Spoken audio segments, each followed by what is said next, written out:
നിയമസഭാ തെരഞ്ഞെടുപ്പിൽ യു.ഡി.എഫിന്റെ നിലപാടുകൾ വിശദീകരിച്ച് നിലപാടിൽ ഇന്ന് എന്നോടൊപ്പം ആഭ്യന്തരമന്ത്രി രമേശ് ചെന്നിത്തലയാണുള്ളത്. സ്വാഗതം. മുഖ്യമന്ത്രി ഉമ്മൻചാണ്ടി, ആഭ്യന്തരമന്ത്രി Ramesh Chennithala, KPCC president VM. Sudheeran. വികസനത്തിനും ഭരണ തുടർച്ചയ്ക്കുമാണ് യു.ഡി.എഫ് വോട്ട് തേടുന്നത്. ആരാണ് യു.ഡി.എഫിന്റെ ഈ നിയമസഭാ തെരഞ്ഞെടുപ്പിലെ ക്യാമ്പയിൻ ലീഡർ? ഞങ്ങൾ 3 പേരുമാണ്. ഹൈക്കമാൻഡ് അങ്ങനെയാണ് തീരുമാനിച്ചിട്ടുള്ളത്. 3 പേരും പ്രചരണ രംഗത്ത് ഒരുമിച്ചിറങ്ങണമെന്നാണ്. ഞങ്ങൾ അതേ ഹൈക്കമാൻഡ് നിർദ്ദേശം അനുസരിച്ചുകൊണ്ട് ഒറ്റക്കെട്ടായിട്ട് ഒരുമിച്ച് പോവുകയാണ്. എന്താണ് ഈ തെരഞ്ഞെടുപ്പിൽ യു.ഡി.എഫ് മുന്നോട്ട് വെക്കുന്ന രാഷ്ട്രീയ മുദ്രാവാക്യം? രാഷ്ട്രീയ മുദ്രാവാക്യം എന്താണെന്ന് എഴുതിയാൽ, നരേന്ദ്രമോദിയുടെ നേതൃത്വത്തിൽ, അമിത്ഷായുടെ നേതൃത്വത്തിൽ RSS BJP നടത്തിക്കൊണ്ടിരിക്കുന്ന വർഗീയ ധ്രുവീകരണം തടയുക. തെരഞ്ഞെടുപ്പ് പോരാട്ടം മാത്രമല്ല, രാജ്യത്തുടനീളം വർഗീയത അഴിച്ചുവിട്ടുകൊണ്ട് ജനങ്ങളെ തമ്മിലടിപ്പിക്കുന്ന ഈ വിഭാഗീയ രാഷ്ട്രീയത്തെ തടയുക എന്നുള്ളതാണ് ഏറ്റവും പ്രധാനപ്പെട്ട കാര്യം. 2, CPM-ൻ്റെയും ഇടതുപക്ഷത്തിൻ്റെയും അക്രമ രാഷ്ട്രീയം, വികസന മുരടിപ്പ്, വികസന വിരുദ്ധമായ നയം, ഇത് രണ്ടിനെയും ചെറുക്കുക എന്നുള്ളതാണ് ഞങ്ങളുടെ രാഷ്ട്രീയം. ഇങ്ങനെയൊക്കെ പറയുമ്പോഴും BJP-യുമായി സഖ്യത്തിലാണ് കോൺഗ്രസ് എന്ന ആരോപണം ഇടതുമുന്നണി ശക്തമായി കേരളത്തിൽ ഉന്നയിച്ചുകൊണ്ടിരിക്കുന്നു. ഇതിന് ഏത് തരത്തിലാണ് യു.ഡി.എഫ്? എല്ലാ തെരഞ്ഞെടുപ്പ് കാലത്തും BJP-ക്കാരൻ ന്യൂനപക്ഷങ്ങളുടെ വോട്ട് കിട്ടാൻ വേണ്ടി പറയുന്നൊരു കാര്യമാണിത്. നിങ്ങളൊക്കെ മാധ്യമപ്രവർത്തകരല്ലേ? നിങ്ങൾ കേരളത്തിൽ നോക്കിയാൽ അറിയാമല്ലോ എവിടെയായി സഖ്യം. വെറുതെ മതന്യൂനപക്ഷങ്ങളുടെ വോട്ട് ഇത്തവണ അവർ കിട്ടില്ലെന്ന് ഉറപ്പായി. അപ്പം കിട്ടാനുള്ള സാധ്യത ഉപയോഗിക്കാൻ വേണ്ടിയുള്ള ഒരു തന്ത്രമാണിത്. എല്ലാ തെരഞ്ഞെടുപ്പിലും പ്രയോഗിക്കാറുണ്ട്. കേരളത്തിലെ ജനങ്ങൾ അതിന് മറുപടിയും കൊടുക്കാറുണ്ട്. കഴിഞ്ഞ 9 വർഷമായിട്ട് ഇടതുപക്ഷം ഏത് തെരഞ്ഞെടുപ്പിലാണ് ജയിച്ചിട്ടുള്ളത്? 2 പാർലമെൻറ്റ് തെരഞ്ഞെടുപ്പ്, മുഴുവൻ ഉപതെരഞ്ഞെടുപ്പുകളിൽ UDF ആണ് ജയിച്ചത്. അപ്പോൾ കേരളത്തിലെ ഇടതുപക്ഷത്തോട് ജനങ്ങൾക്കുള്ള ആഭിമുഖ്യം കുറയുന്നു. അപ്പോൾ ഇത്തരം ചെപ്പടി വിദ്യകളൊക്കെ ഇറക്കിയിരിക്കുകയാണ്. ഇന്ത്യയിൽ നരേന്ദ്രമോദിക്കെതിരെ പോരാട്ടം നടത്തുന്നത് സോണിയാഗാന്ധിയാണ്, രാഹുൽ ഗാന്ധിയാണ്. ഒരു ദേശീയ മതേതര ബദൽ ഉണ്ടാക്കാൻ അവർ ശ്രമിക്കുകയാണ്. ആ പാർട്ടി ഇവിടെ കേരളത്തിൽ BJP ആയിട്ട് കൂട്ടുകൂടിയെന്ന് പറഞ്ഞാൽ ആര് വിശ്വസിക്കാനാണിത്? തന്നെയല്ല, ഇത് കുറേ കാലമായി ഇങ്ങനെ ഈ ഗീബൽസിൻ്റെ സിദ്ധാന്തമാണ്. ഒരു കള്ളം 1000 തവണ ആവർത്തിച്ച് പറഞ്ഞ് സത്യമാക്കാൻ ശ്രമിക്കുക. CPM എപ്പോഴും ചെയ്യുന്നൊരു ജോലി ഇതാണ്. ഇത്തവണ അത് വിൽക്കാൻ പോകുന്നില്ല. മതന്യൂനപക്ഷങ്ങൾക്ക് സംരക്ഷണം കൊടുക്കാൻ കഴിയുന്ന ഏക മുന്നണി UDF ആണ്. ഏക പാർട്ടി ദേശീയ തലത്തിൽ കോൺഗ്രസ് ആണ്. അത് ജനങ്ങൾക്ക് ബോധ്യപ്പെട്ട കാര്യമാണ്.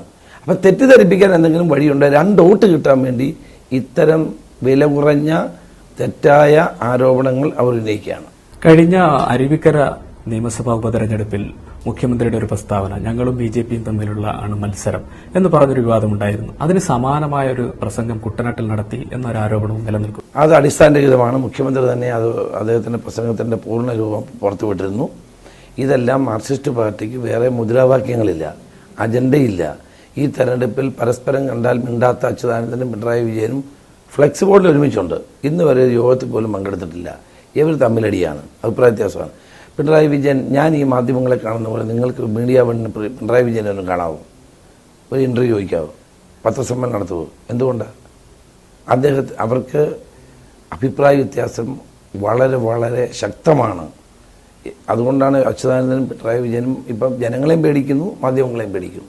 ഇങ്ങനൊരു അഭിപ്രായ വ്യത്യാസം യു.ഡി.എഫിൽ ഇല്ല. യാതൊരു അഭിപ്രായ വ്യത്യാസമില്ല. ഞങ്ങൾക്കുള്ള അഭിപ്രായങ്ങൾ ഞങ്ങൾ പരസ്പരം പറയും, യോജിക്കാവുന്നിടത്ത് യോജിക്കും. അഭിപ്രായ വ്യത്യാസം ഉണ്ടെങ്കിൽ അഭിപ്രായ വ്യത്യാസം പറയും. ഈ ഒരു ഐക്യമായിരുന്നു സ്ഥാനാർത്ഥി നിർണയ ചർച്ചയുമായി നടന്നത്. സ്ഥാനാർത്ഥി നിർണയത്തിനകത്ത് വ്യക്തമായ അഭിപ്രായങ്ങൾ ഓരോരുത്തർക്കും ഉണ്ടാവും. അതൊക്കെ സ്വാഭാവികമാണ്. ഞാൻ KPCC പ്രസിഡന്റ് ആയിരുന്നപ്പോൾ എനിക്ക് വ്യത്യസ്ത അഭിപ്രായങ്ങളുണ്ടായിരുന്നു. അതൊക്കെ സ്വാഭാവികമാണ്. പക്ഷെ പാർട്ടി ഒരു തീരുമാനമെടുത്താൽ എല്ലാവരും ഒറ്റക്കെട്ടായിട്ട് നിൽക്കും. ആ അഭിപ്രായ വ്യത്യാസങ്ങളെല്ലാം പരിഹരിച്ചു എന്നാണോ പറയുന്നത്? എല്ലാ അഭിപ്രായ വ്യത്യാസം പരിഹരിച്ചുകൊണ്ട് ആർക്കും മുന്നോട്ട് പോകാൻ പറ്റില്ലല്ലോ. പക്ഷേ ഒരു തെരഞ്ഞെടുപ്പ് വരുമ്പോൾ എല്ലാവരും യോജിച്ച് മുന്നോട്ട് പോവുക. എല്ലാവർക്കും അവരുടേതായ നിലപാടുകളൊക്കെ ഉണ്ടാവും രാഷ്ട്രീയത്തിൽ. പക്ഷെ അതിൻ്റെ അർത്ഥം എല്ലാവരും നിലപാടുകൾ കളഞ്ഞു കുളിച്ചിട്ടൊന്നുള്ള ഐക്യമല്ല. ഒരു തെരഞ്ഞെടുപ്പിൽ ജനങ്ങളെ ബാധിക്കുന്നതാണ് ഒരു തെരഞ്ഞെടുപ്പ്. അടുത്ത 5 വർഷം കേരളം ആര് ഭരിക്കണമെന്ന് തീരുമാനിക്കുന്നതാണ് ഈ തെരഞ്ഞെടുപ്പ്. അതുകൊണ്ട് ജനങ്ങളുടെ താല്പര്യമാണ് ഏറ്റവും വലുത്. അത് മുന്നിൽ കണ്ടുകൊണ്ടുള്ള ഉറച്ച ഒറ്റക്കെട്ടായ യോജിച്ച ഐക്യമാണ് UDF-ലുള്ളത്. ഈ UDF-ൽ കാര്യം എന്തൊക്കെ പറഞ്ഞാലും കോൺഗ്രസിൽ പ്രത്യേകമായ നേതൃ രീതിയിലുള്ള ഗ്രൂപ്പ് ഉള്ള ഒരു പാർട്ടിയാണെന്ന് പലപ്പോഴും നേതാക്കന്മാർ സമ്മതിച്ചിട്ടുള്ളതാണ്. ഞാൻ വ്യക്തിപരമായ ഒരു കാര്യം ചോദിച്ചോട്ടെ. ഈ തെരഞ്ഞെടുപ്പിലെ സ്ഥാനാർത്ഥി നിർണയത്തിൽ രമേശ് ചെന്നിത്തല എന്ന മുൻ KPCC പ്രസിഡന്റ്, ഇപ്പോഴത്തെ ആഭ്യന്തരമന്ത്രി പൂർണ്ണ തൃപ്തനാണ്? ഞാൻ പൂർണ്ണ തൃപ്തനാണ്. നിങ്ങൾ ആഗ്രഹിച്ചവരൊക്കെ സ്ഥാനാർത്ഥിയാക്കാൻ കഴിഞ്ഞു? ഞാൻ ആഗ്രഹിച്ച സ്ഥാനാർത്ഥികൾ തന്നെയാണ് 87 സ്ഥാനാർത്ഥികൾ. ഈ 87 സ്ഥാനാർത്ഥികളും ഞങ്ങളുടെ ലിസ്റ്റാണ് ഏറ്റവും നല്ല ലിസ്റ്റ്. UDF-ന്റെ സ്ഥാനാർത്ഥി പട്ടികയാണ് ഏറ്റവും നല്ലത് LDF-നേക്കാൾ. 87 സ്ഥാനാർത്ഥികൾക്കുമുള്ള ഒരു ക്വാളിറ്റി, മേന്മ എന്താണ്? ഫസ്റ്റ് വിജയ സാധ്യത, രണ്ട് അവിടുത്തെ സ്വാധീനം, ജനങ്ങളുടെ സ്വാധീനം, ആ ജനങ്ങൾ ഇഷ്ടപ്പെടുന്ന സ്ഥാനാർത്ഥികൾ, അങ്ങനെയാണ് ഞങ്ങൾ കണ്ടെത്തിയിട്ടുള്ളത്. പക്ഷേ KPCC പ്രസിഡന്റ് VM സുധീരൻ ഇങ്ങനൊരു നിലപാടായിരുന്നില്ല എടുത്തത്. അല്ല, VM സുധീരന് അദ്ദേഹത്തിന്റെ അഭിപ്രായങ്ങളുണ്ട്, എനിക്ക് എന്റേതായ അഭിപ്രായമുണ്ട്, ഉമ്മൻചാണ്ടിയുടെ അഭിപ്രായമുണ്ട്. അഭിപ്രായങ്ങളെല്ലാം കൂടി ചേരുമ്പോഴാണ് ഈ സ്ഥാനാർത്ഥി ലിസ്റ്റ് പുറത്തു വരുന്നത്.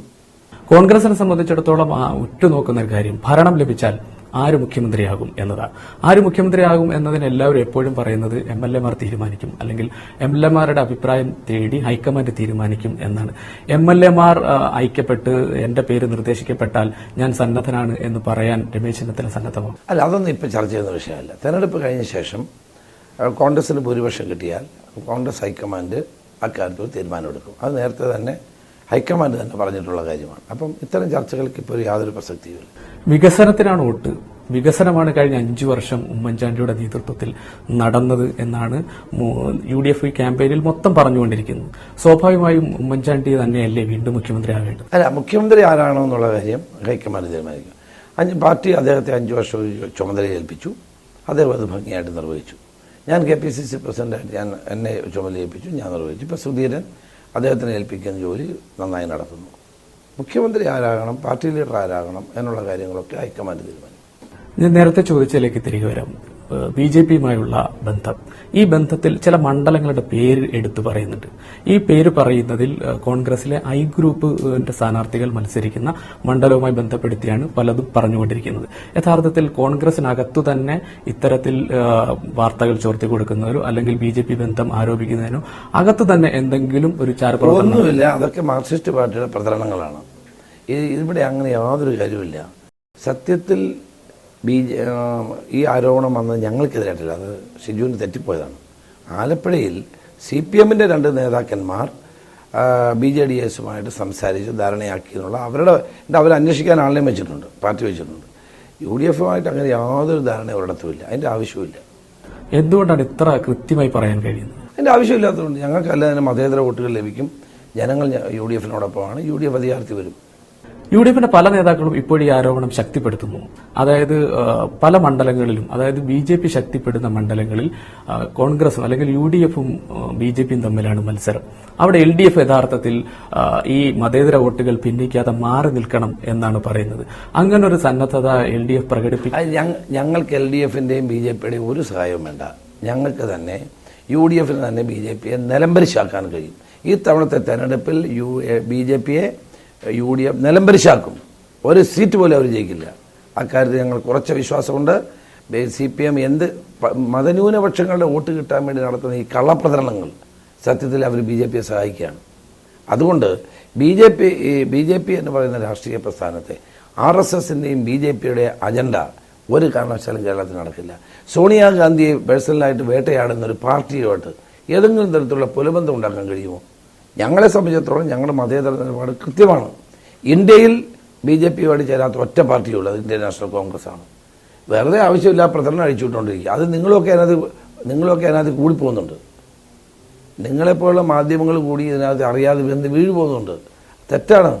ഇന്ത്യയിൽ BJP ചേർക്കാൻ കഴിയുന്ന ഏക പാർട്ടി ഇന്ത്യൻ നാഷണൽ കോൺഗ്രസ് ആണ്. നാളെ മോഡി ഭരണത്തെ പുറത്താക്കി അധികാരത്തിൽ വരേണ്ടത് കോൺഗ്രസ് ആണ്. ആ പാർട്ടി കേരളത്തിൽ വേറൊരു ലൈൻ സ്വീകരിക്കുമെന്ന് പറഞ്ഞാൽ ഏത് ആളാണ് വിശ്വസിക്കാൻ പോകുന്നത്?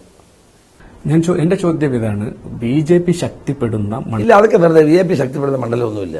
അതൊക്കെ കോൺഗ്രസും UDF തന്നെ അതിനെ നേരിടും എന്ന് പറഞ്ഞാൽ BJPയും UDFും നേർക്കുനേരെ മത്സരിക്കുന്ന ഒരു മണ്ഡലം പോലും കേരളത്തിൽ ഇല്ല എന്നാണോ? BJPക്ക് യാതൊരു വിധത്തിലും അവർ 3ാം സ്ഥാനത്താണ് കേരളത്തിൽ. നിങ്ങൾ പറഞ്ഞ അവരെയൊക്കെ 2ാം സ്ഥാനത്തും 1ാം സ്ഥാനത്തും എത്തിക്കാതിരുന്നാൽ മതി. അല്ല, നിങ്ങളെപ്പോലുള്ള മാധ്യമങ്ങളാണ് അവരെ 1ാം സ്ഥാനത്തോട് എത്തിച്ചുകൊണ്ടിരിക്കുന്നത്. കേരളത്തിൽ അവർ 3ാം സ്ഥാനത്ത് തന്നെയാണ്. ദയവായിട്ട് ഒരു മണ്ഡലത്തിലും 140 മണ്ഡലത്തിൽ അവർ പുറകിൽ തന്നെ 3ാം സ്ഥാനത്ത് തന്നെയാണ്.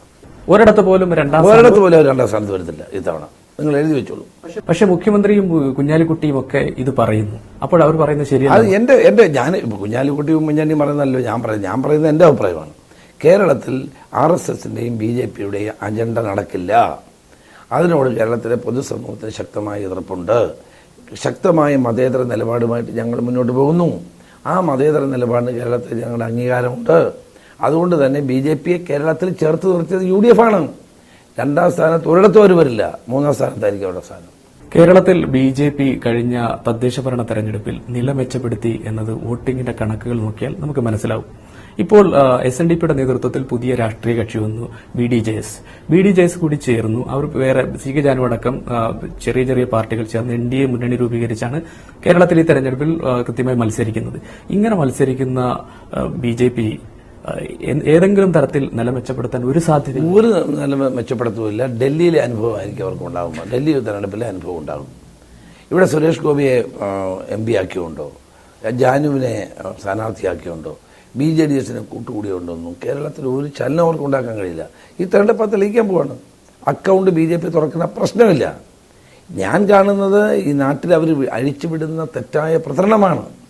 വർഗീയമായ ജാതീയമായ ചേരിതിരിവുണ്ടാക്കാൻ NDA BJP ചേർന്ന് നടത്തുന്ന പരിശ്രമങ്ങൾ നമ്മുടെ നാടിനാപത്താണ്.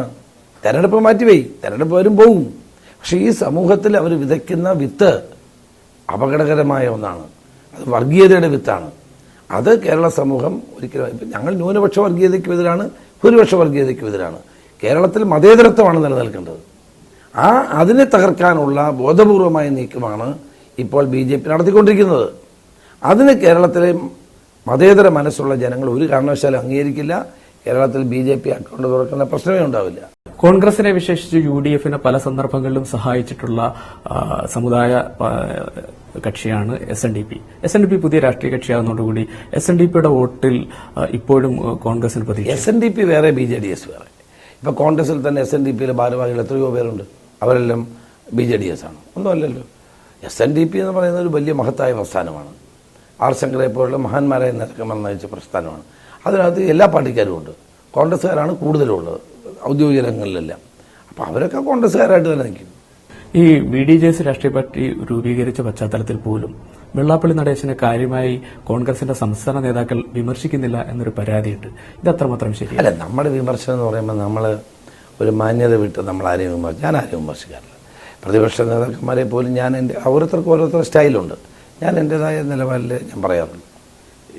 ആഭ്യന്തരമന്ത്രിയോട് ചില കാര്യങ്ങൾ ചോദിച്ചട്ടെ. കേരളത്തിലെ ആഭ്യന്തര വകുപ്പുമായി ബന്ധപ്പെട്ട ഓപ്പറേഷൻ കുബേര അടക്കം നിരവധി പദ്ധതികൾ ആവിഷ്കരിച്ച് ഒരുപക്ഷെ അതിന്റെ റിവ്യൂവിൽ വിജയം അവകാശപ്പെടുന്നയാളാണ് രമേശ്. അവകാശപ്പെടുന്നതല്ല, ജനങ്ങൾ അംഗീകരിച്ചതാണ്. പക്ഷേ ഇപ്പോഴും സ്ത്രീ സുരക്ഷ സംബന്ധിച്ച് കേരളത്തിൽ ആശങ്കയാണ്. ഒരാശങ്കയുടെ ആവശ്യമില്ല. ആകെ സംഭവിച്ചത് ഈ പെരുമ്പാവൂരിലെ സംഭവമാണ്. അതൊരു കാരണവശാലും ഞങ്ങൾ അതേ ദിവസം മുന്നോട്ട് പോവില്ല. പ്രതിയെ പിടിച്ചിരിക്കും, അതിന് ശിക്ഷ വാങ്ങിക്കൊടുത്തിരിക്കും. കേരളത്തിലെ എല്ലാ പ്രമാദമായ കേസുകളും തെളിയിക്കാൻ കേരള പോലീസിന് കഴിഞ്ഞിട്ടുണ്ട്. അതുകൊണ്ട് ഈ ഒരു കേസ് ഈ കേസ് സത്യത്തിൽ എല്ലാ നടപടികളും മുന്നോട്ട് പോവാണ്. നല്ല നിലയിൽ അന്വേഷണം നടക്കുകയാണ്. ആ കേസിന്റെ പേരിൽ കേരളത്തിലെ ക്രമസമാധാന നില തകർന്നു എന്ന് പറഞ്ഞാൽ പറയുന്നവരുടെ മനസ്സമാധാനം അവർക്കുണ്ടാകട്ടെ എങ്കിൽ ഉണ്ടായിക്കോട്ടെ. അത്രേ ഉള്ളൂ. ഈ കേസിൽ പോലീസിന്റെ ഇടപാട് അത്ര ട്രാൻസ്പെറന്റ് ആയിരുന്നു, സുതാര്യമായിരുന്നു എന്ന് തന്നെയാണോ? പോലീസിന്റെ കേസന്വേഷണം സുതാര്യമാക്കാൻ പറ്റില്ല. മാധ്യമങ്ങളോട് എല്ലാ ദിവസവും വിളിച്ച് പറയാൻ പറ്റുമോ? സത്യത്തിൽ കേരളത്തിലെ മാധ്യമങ്ങൾ കുറച്ചുകൂടി ജാഗ്രത ഇക്കാര്യത്തിൽ കാണിക്കണം. കാരണം പോലീസ് ഒരു കേസ് അന്വേഷിക്കുമ്പോൾ എല്ലാ കാര്യങ്ങളും അങ്ങനെ പത്രത്തിൽ കൊടുത്തോണ്ട് എവിടെ തന്നെ അന്വേഷിക്കാൻ പറ്റും? ഇതൊരു രഹസ്യ സ്വഭാവം വേണ്ടേ? രഹസ്യമായിട്ട് വേണ്ട. കുറ്റം ചെയ്ത ആളുകൾക്ക് ഗുണകരമായിരിക്കും പല കാര്യങ്ങളും പുറത്തു വരുന്നത്. ഇതായിപ്പോൾ നടന്നുകൊണ്ടിരിക്കുന്നത്. ഇതിനെ രാഷ്ട്രീയമായി ഉപയോഗിക്കുന്നു. ഇതിനെ രാഷ്ട്രീയമായിട്ട് ഇടതുപക്ഷവും BJP ഉപയോഗിക്കുന്നുണ്ട്. അതിലൊന്നും കേരളത്തിലെ ജനങ്ങൾ വീഴില്ല. എത്രയോ കേസുകൾ തെളിയിച്ചിരിക്കുന്നു. എത്രയോ കേസുകൾ കേരള പോലീസ് സമർത്ഥമായി കൈകാര്യം ചെയ്തിരിക്കുന്നു. ഒരു കേസിന്റെ കാര്യമാണ് ഈ പറയുന്നത്. ഈ കേസിന്റെ യഥാർത്ഥ പ്രതിയെ പിടികൂടും, ഒരു സംശയവും വേണ്ട.